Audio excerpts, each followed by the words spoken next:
Hello guys, what is going on? I'm Nozza and welcome back to another video. So today, I first of all would like to apologize. The first two videos that came out today from me, the reviews for Venom and also, excuse me, some guy riding a bike very loudly.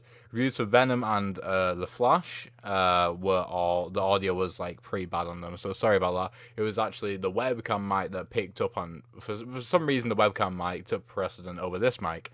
So it sounded really bad. Didn't realize until the videos were actually uploaded, and I looked back to check if everything processed correctly on YouTube, because sometimes it doesn't.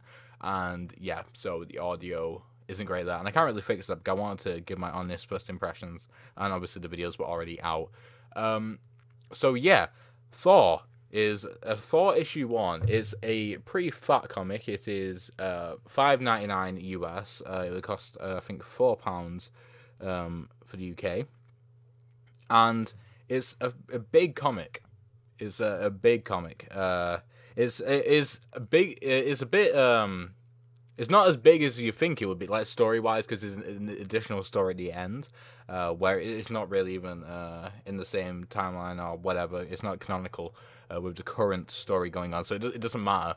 But anyway, yeah. So the God of Thunder Reborn. Basically, this was like, just to give my first impressions, because some people might not want to get spoiled and want to just hear my first impressions and then leave. Really good. I'm very excited to for the second issue. I'm not at the point like I was with Ant-Man and the Wasp, where I'm just gonna stick it on my standing order at my comic shop straight away. I'm not gonna do that. I'm gonna pick up the second issue independently of having it on my standing order. See if I still enjoy it. If I do, then I will probably put it on my standing order for the time being. Because right now it's pretty cool, but I can see how it might get a bit boring, but we'll see. So, first of all, I like the setup for the story, which is like sort of a scavenger hunt. Like, all these items are being tossed to the wind across all the realms, and Thor has to go and find them. By the end of the story, he does find two. I don't know how many there are in total. It's not actually said, probably because they might want to make stuff up along the way, change some stuff. Don't want to have like a finite number, just so they can, like, write themselves out or something, or just add extra story at some point. Who knows? But that's really cool. I like the idea of a scavenger hunt across the galaxy and across different realms. That's really cool. I like that. The art is very weird and wonderful. Like, is very, very unique. I would like to actually show you a particular. I mean, just any of the first panels in particular, because it's on a different realm. It's like really, really nice. I'm just currently flicking through here. I'll actually use this page. I also want to talk about this page as well afterwards. But just look at this art.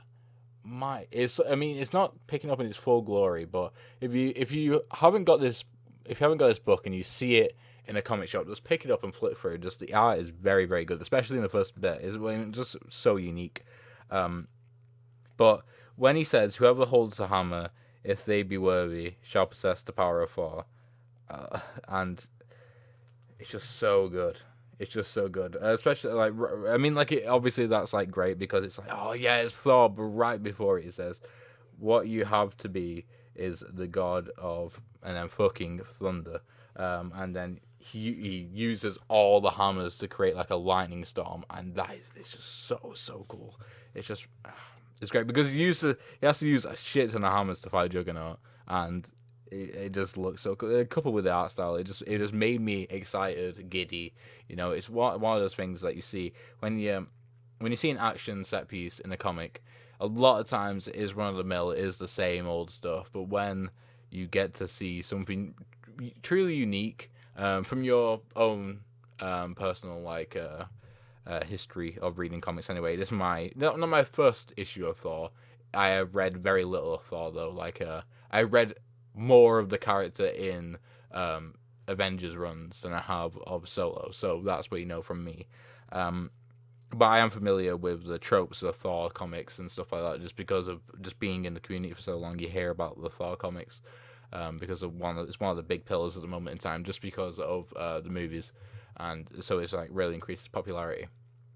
Like I said, the Hammer team was amazing, but then when we move on past the Juggernaut stuff and he actually gets to Midgard, we actually see Jane Foster again, not as Thor now, obviously, and she's actually battling cancer without the power of Thor, and it's going well. The interaction was a nice tether to the last arc because, like I said, with Thor, I've only really experienced him in Avengers runs, and that was the same with the Jane Foster Thor as well. So actually see what happened to her afterwards, because I did care about the character quite a bit, but I didn't actually carry on that particular Avengers run. I can't remember what. I think it was the All New, All Different Avengers. I stopped just after the time traveling Vision stuff. That was very, very weird. I didn't like that sort of storytelling where it felt like you didn't know what was going on. Maybe because it weren't explained well, maybe just because of how new I was to comics when that came out.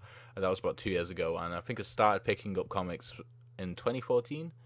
And so I think that was my first Avengers run, and the story was just too fantastical, and it took me a while to get my head around it. So yeah, so I'm happy to see that Jane Foster in this, and just to get catch up with the character, because like I said, I did care about her a bit. It's just that I weren't on board with the Thor. I weren't on board with a bunch of like individual series like I am now. I just read some of the big titles that I was familiar with, like Avengers and stuff like that. So I didn't really actually read her story. I would like to go back and maybe buy some trades, just to see what she were up to in that time when I was reading Avengers. But yeah, I really wish that they waited. Okay, right, this is just a side thing because, again, this feels like it took place before Avengers, and people are probably getting tired if they watch a bunch of my videos, me complaining about Avengers coming out before all of these individual series. But Tony Stark Iron Man is the last individual series to begin from all the Avengers stuff, apart from Ghost Rider. But I'm pretty sure that isn't. And that may be after Avengers just because of the way it's been set up right now. Cosmic Ghost Rider. I feel like he could leave the Avengers and be in space. It could be what they're doing with Black Panther, and it'd be in the future. I'm not too sure it'll be Ghost Rider, but what I do know is that Tony Stark is in the current, it's in the current event. It's like in the current timeline. Can't think of the right word. Continuity. That's it. I've been looking for that word for the whole video.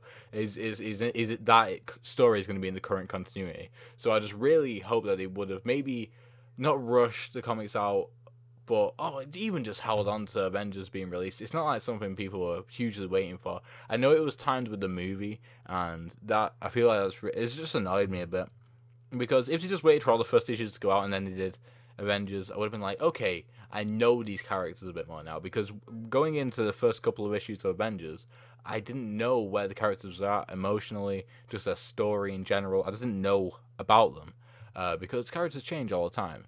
I didn't even finish Civil War 2 because it was such a bad event, so I didn't even know too much about Tony Stark. I read Invincible Iron Man. The review is up on the channel if you want to go watch it, and that helped a bit with the Avengers stuff. I'm excited for Tony Stark Iron Man just so I can get into the nitty gritty of that character, because in the Doctor Strange comic, which he appeared in momentarily as like a little cameo, he seemed really cool.